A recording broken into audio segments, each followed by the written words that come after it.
Hello and welcome to Adarsh academy. जो derivation का series चल रहा है उस डेरिवेशन जो मैंने लिस्ट आप लोगों को दे रखा है उसके अकॉर्डिंग डेरिवेशन नंबर 14 जो कि सेंटर ऑफ मास का है, चलो देख लेते हैं। डेरिवेशन नंबर 14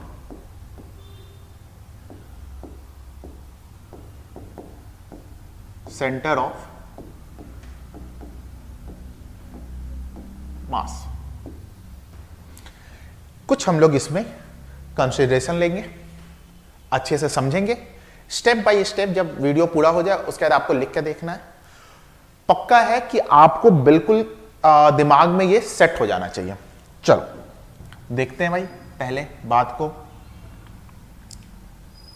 ये आपका वाई एक्सिस, ये एक्स एक्सिस। मैंने मान लिया कि आपका कोई यहां पे एक ऑब्जेक्ट है जो कि m1 मास का है और वो मूव कर रहा है v1 वेलोसिटी से, मान सकते हैं। यहां पे मैंने माना कि एक आपका बॉडी है m2 मास का और वो मूव कर रहा है v2 से। ये आपका ज्वाइनिंग पॉइंट है, इसको मैंने ले लिया R1 और इसको मैंने ले लिया R2। अब इस दोनों पॉइंट के बीच का मुझे सेंटर ऑफ मास कैलकुलेट करना है। तो ऑब्वियस सा बात है कि एक लाइन ज्वाइन करेंगे और उसी के किसी एक पॉइंट पे वो लाई करता होगा। तो मैं क्या कर रहा हूं, एक लाइन को ज्वाइन कर रहा हूं। अब इसके किसी भी एक पॉइंट पे वो सेंटर ऑफ मास लाई करता होगा। चलो देखते हैं। मैंने मान लिया उस पॉइंट को ये। अब यहां पे सेंटर ऑफ मास लाई करता है, ठीक है। अब यहां पे देखते हैं, सबसे पहले कुछ और बात समझते हैं। ये m1 बॉडी m2 के ऊपर एक फोर्स लगा रहा होगा। दो मास है तो दो मास है तो आपस में एक दूसरे के ऊपर फोर्स लगा रहा होगा। तो ये जो m1 जो है m2 पे फोर्स लगा रहा है उसको मैं मान लेता हूं F1 2, और बॉडी 2 जो m1 पे फोर्स लगा रहा है इसको मैं मान लेता हूं F2 1। ये तो हो गया इंटरनल फोर्स की बात। बाहर से भी इस बॉडी के ऊपर कोई फोर्स लग रहा होगा तो उसको मैं मान लेता हूं F1 जो इसके ऊपर फोर्स लग रहा है, और इस बॉडी के ऊपर भी बाहर से कहीं फोर्स लग रहा होगा तो मैं क्या मान लेता हूं, इस बॉडी पे जो फोर्स लग रहा है F2। तो अगर मैं बात करूं नेट फोर्स का बात करूं तो क्या हो जाएगा भाई, F12 plus F21 plus F1 plus F2। अब ध्यान देने वाली बात है कि F12 और F21 दोनों के दोनों क्या है, इंटरनल फोर्स है। अब जैसे मैं और कैमरा, आप, ठीक है, हम दोनों एक दूसरे के पास तो नहीं आ रहे हैं, यानी कि इंटरनल फोर्स हमेशा क्या करता है, एक दूसरे को कैंसिल करता है। इंटरनल फोर्स हमेशा क्या करता है, एक दूसरे को कैंसिल करता है और बॉडी उसी पोजीशन पे रहता है। यानी कि जो भी एक्सेलरेशन हो रहा है, जो कुछ भी हो रहा है वो किसकी वजह से हो रहा है, एक्सटर्नल फोर्स की वजह से हो रहा है, जो कि यहां पे क्या है, F1 है और F2 है। F12 और F21 एक दूसरे को क्या कर दे रहे हैं, कैंसिल कर दे रहे हैं। तो भाई ये तो हो गए कैंसिल। मैं क्या लिख सकता हूं अब, F1 प्लस F2। और ये चूंकि ये दोनों क्या है, एक्सटर्नल फोर्स है, तो मैं F नेट को हटा के यहां पे क्या लिख दे रहा हूं, F एक्सटर्नल फोर्स। यहां तक बात तो बिल्कुल क्लियर होगा। अब आते हैं सेकेंड लॉ ऑफ मोशन में। From second law of motion, अगर सेकेंड लॉ ऑफ मोशन में आते हैं तो हमें पता होना चाहिए कि जो फोर्स होता है वो किसके इक्वल होता है, change in momentum upon change in time. Change in momentum upon change in time. अच्छा, तो क्या मैं F एक्सटर्नल यानी कि एक्सटर्नल फोर्स को लिख सकता हूं change in momentum 1 upon change in time plus change in momentum 2 upon change in time? यह भी लिख सकते हैं। अच्छा, हमें यह भी पता होना चाहिए कि मोमेंटम इज इक्वल टू क्या होता है, मास इंटू वेलोसिटी। भाई देखो कुछ बात तो आपको पहले से पता होना चाहिए। जैसे मैंने देखो ये मान के चला हूं कि आपको पता होगा कि दो ऑब्जेक्ट के बीच का सेंटर ऑफ मास एक लाइन जो ज्वाइन करता है उस पर लाई करता है, ये आपको बात मालूम होना चाहिए। सेकंड मैं ये मान के चल रहा हूं कि आपको ये पता होना चाहिए कि फोर्स इज इक्वल टू क्या होता है, change in momentum upon change in time होता है। और तीसरा मैं क्या मान के चल रहा हूं कि जो मोमेंटम है इसका फॉर्मूला आपको पता होना चाहिए, मास इंटू वेलोसिटी होना चाहिए। ठीक है, अगर देखो स्ट्रेट फॉरवर्ड बात है, बुरा लगे तो मैं क्या कर सकता हूं, अगर आपको ये बात नहीं मालूम है तो फिर 11th का मतलब एग्जाम आपका उतना अच्छा नहीं जाने वाला है। ठीक है, ये मैं एग्जाम पॉइंट ऑफ व्यू से बता रहा हूं, इतना कुछ तो पता होना चाहिए।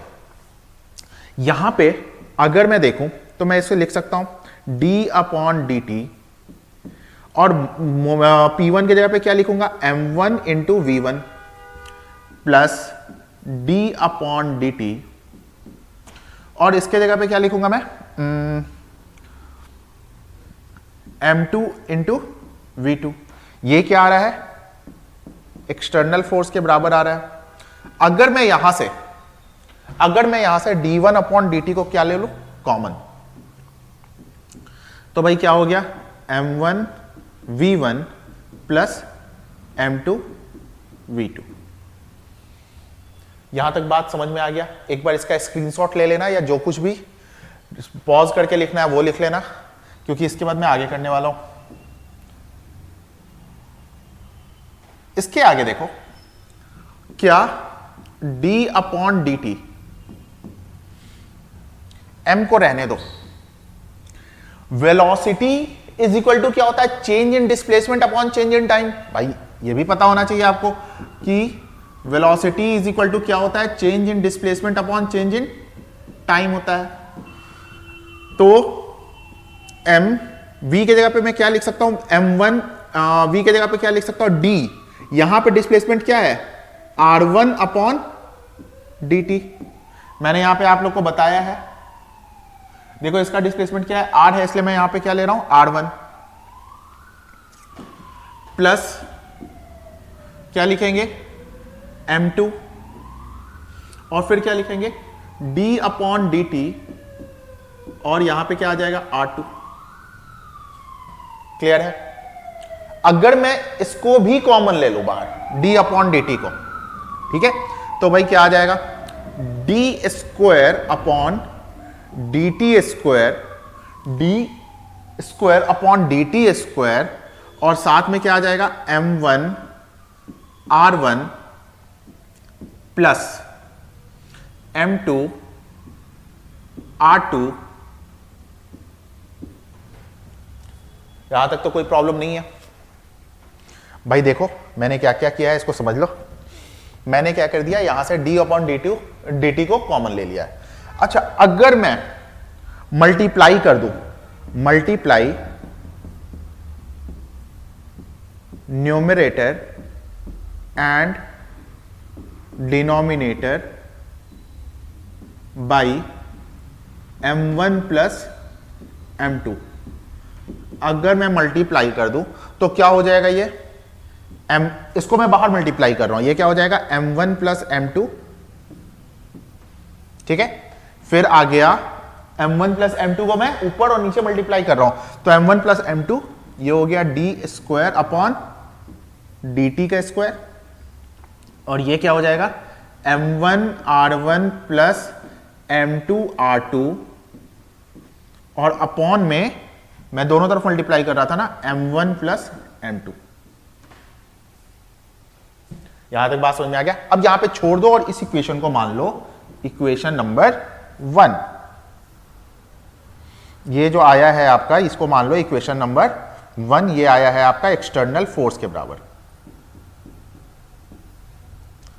Late this equation be equation number 1। चलो आगे बढ़ते हैं, लास्ट स्टेप बस कहानी। अगर मैं सेकेंड लॉ ऑफ मोमेंटम से ही जाऊं तो भाई फोर्स इज इक्वल टू क्या होता है, मास इंटू एक्सेलरेशन। ठीक है, मास इंटू एक्सेलरेशन को क्या मैं बोल सकता हूं, dv अपॉन dt बोल सकता हूं मैं। ठीक है, और अगर मैं चाहूं तो मैं अपॉन dt, और वेलोसिटी को क्या मैं बोल सकता हूं, dx अपॉन dt।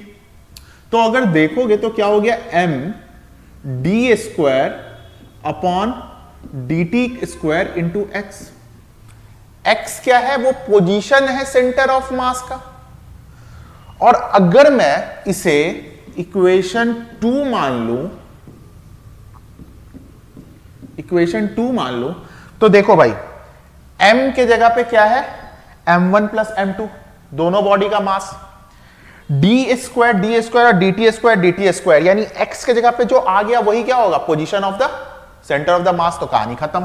क्या लिखेंगे, from equation 1 and equation 2 x यानी कि जो सेंटर ऑफ मास है वो इक्वल टू आ गया m1 r1 plus m2 r2 upon m1 plus m2।